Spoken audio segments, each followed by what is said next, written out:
Everybody thinks hatred looks like yelling, slammed doors, cold shoulders. It almost never does.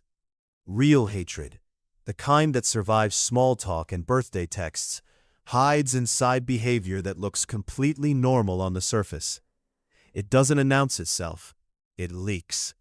And once you know where to look, you start seeing it everywhere. And people who smile at you, invite you to places, and quietly can't stand you. Let's go through exactly how it shows up. Fake warmth. Sometimes someone who hates you doesn't get colder. They get warmer than they should be. Overcorrection is fake politeness turned up so high it stops feeling human. Here's the mechanism.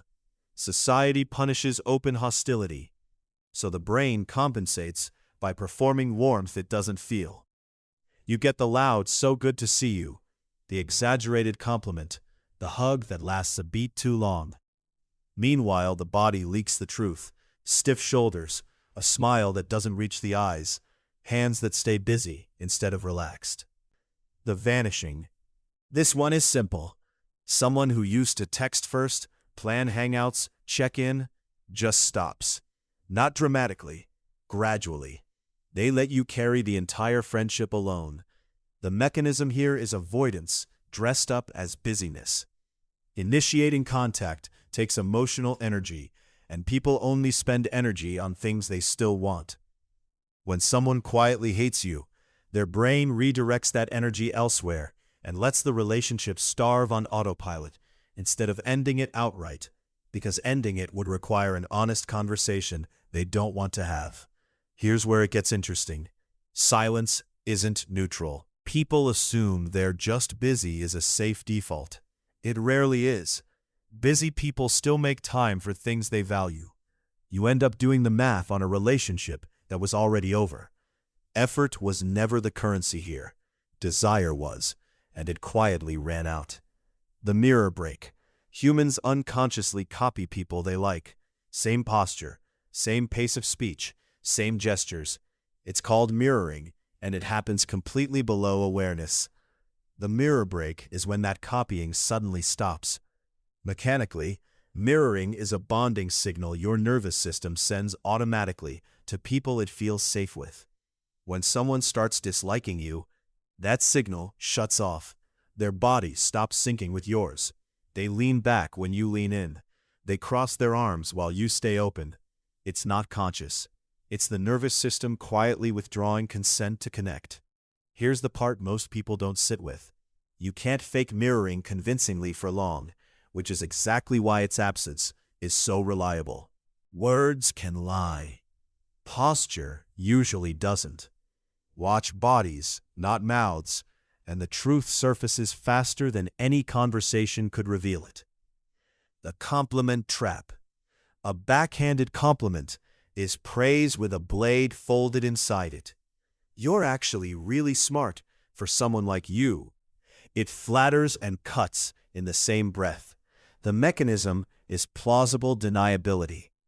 Open insults invite conflict, so resentment disguises itself as a compliment instead, letting the person land a hit while keeping their hands clean. If you react, you look overly sensitive. If you don't, the insult still landed exactly as intended. Here's the thing. The compliment part isn't the point. It's just packaging. The real message is the sting buried underneath. And that's the part your brain remembers hours later, replaying it in the shower. People who genuinely like you don't need a caveat attached to their kindness. A compliment that requires an asterisk was never really a compliment. The delay response time isn't random. It's a quiet, constant broadcast of priority. The delay is when replies that used to come in minutes start taking days, with no real explanation. Here's the mechanism. Attention follows interest automatically, without much conscious thought involved. Phones buzz constantly, and people answer the messages that feel rewarding first. When someone stops finding your messages rewarding, your name drifts lower on their mental list. Not deliberately punished, just deprioritized over and over until it becomes a pattern. Here's where it gets uncomfortable. They will always have time to reply to people they actually want to hear from. The delay isn't about a busy week. It's about where you rank. A slow reply from someone who's usually fast isn't an accident. It's a ranking system revealing itself in real time. The audience switch. Some people become a completely different version of themselves the second an audience shows up. Warm and engaged around others, flat and distant with you alone. That gap is the tell. The mechanism is social performance. In front of a group, hostility toward you would make them look petty, so they perform friendliness for the audience's benefit, not yours. The moment the audience leaves, so does the performance, and what's left is the real, indifferent baseline they actually feel. Here's the part that stings. The version of them you see in private is the real one. The group version was never for you. It was for how they wanted to be seen by everyone watching. If someone's warmth depends entirely on who's watching, you were never the actual audience for it. The memory gap. Everyone forgets small things occasionally, but someone who hates you will consistently forget details you've told them. Your job, your dog's name, a big date coming up, while remembering everything about people they actually care about. The mechanism is encoding, not memory failure. The brain stores information tagged with emotional relevance, and details attached to people we value get flagged for retrieval. Details attached to people we're indifferent toward simply drift, unanchored, and dissolve. Here's the uncomfortable truth. I just forgot is rarely about a bad memory. It's a report on where you sit emotionally, whether they meant it that way or not. Selective forgetting isn't an accident of the brain. It's a quiet, honest audit of who actually matters to someone. The overlaugh. An overlaugh is laughter that's louder, longer, or earlier than the joke deserves. It looks like enjoyment. It's often something closer to management. Here's how it works. Laughing signals agreement and closeness, so people use it strategically to smooth over tension they'd rather not name directly. Someone who resents you may overlaugh at your jokes to avoid an awkward silence, to seem easygoing, or to mask irritation that's building underneath the surface the whole time you're talking. Here's the thing. Genuine laughter has a rhythm that matches the joke. Forced laughter arrives a half-second off, cuts short, or doesn't reach the eyes at all, and once you notice the mismatch, you can't unsee it. Sound isn't proof of connection. Sometimes it's the sound of someone managing you instead of enjoying you. The body turn. Feet and torsos point toward what people want and away from what they don't. The body turn is when someone's posture consistently angles away from you, even mid-conversation. The mechanism is ancient and involuntary. Orientation toward threat or disinterest is wired deep below conscious control, older than language itself.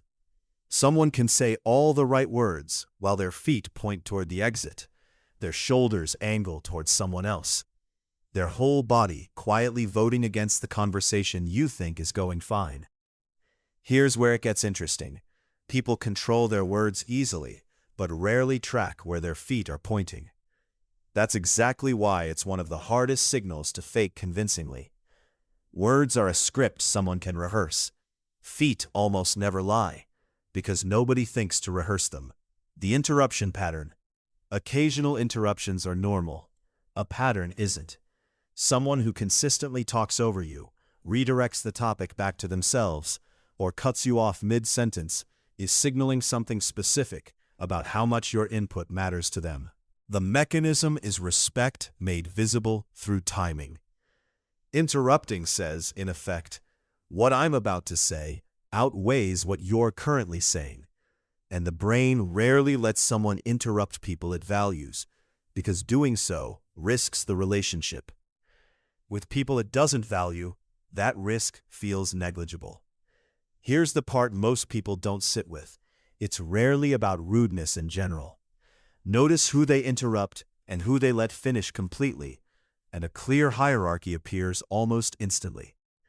Being cut off constantly isn't a communication quirk. It's a live scoreboard of whose voice they've decided counts. The favor refusal. One favor refusal means nothing. A pattern of small, oddly specific no's. Never a ride, never a recommendation, never a sure I'll cover for you. Means something quieter is happening underneath.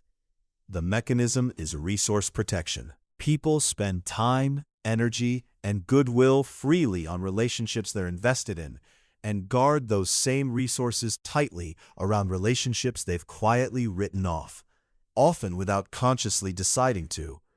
Each small refusal barely registers alone, but stacked together they chain into a pattern that's impossible to explain away. Here's the uncomfortable angle. It's rarely about capacity. It's about willingness. And willingness is the thing people are least honest about out loud. A string of small no's isn't bad luck repeating itself. It's a boundary someone built without ever announcing it. The information freeze. People share news with people they trust and care about. A promotion, a breakup, a move. The information freeze is when someone quietly stops looping you in on things they used to tell you first. The mechanism is intimacy rationing. Sharing information is a form of closeness, and closeness gets rationed carefully once resentment sets in beneath the surface. You find out later, secondhand, through someone else, and that delay is the actual message, even though nobody ever says it out loud. Here's the part that's hard to accept. Being told last isn't a scheduling issue. It's a rank, quietly assigned, and rarely reconsidered once it's set. Finding out last doesn't mean you were forgotten. It means you were placed, deliberately, at the very back of the line. Where this leaves you. None of these signs alone proves anything. A slow reply, one flat laugh, a single forgotten detail. Normal life produces all of that constantly. And reading too much into any single moment will wreck you faster than any actual enemy could. What matters is the pattern, the repetition, the direction it consistently points. You don't need to chase down every person who might secretly resent you. You need to stop over-explaining people who've already shown you, again and again, exactly where you rank. The signals were never subtle. You were just trained to be polite about noticing them.